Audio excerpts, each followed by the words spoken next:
The head of the United Nations Global Compact said at the World Economic Forum that she was optimistic about China's economic performance this year and that the country's contribution to achieving the Sustainable Development Goals by 2030 was crucial. China is a dynamic and fast-moving and fast-growing economy. I think that also with the population that it has, the impact that China can have on abating or mitigating the climate crisis is significant.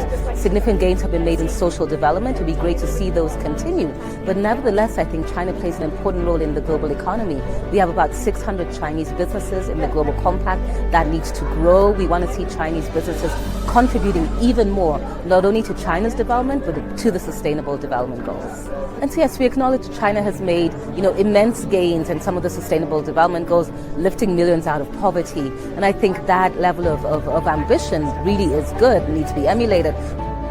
The UNGC is the world's largest corporate sustainability initiative, which aims to mobilize businesses to align their cooperations and strategies with its 10 principles in areas of human rights, labor, the environment, and anti-corruption.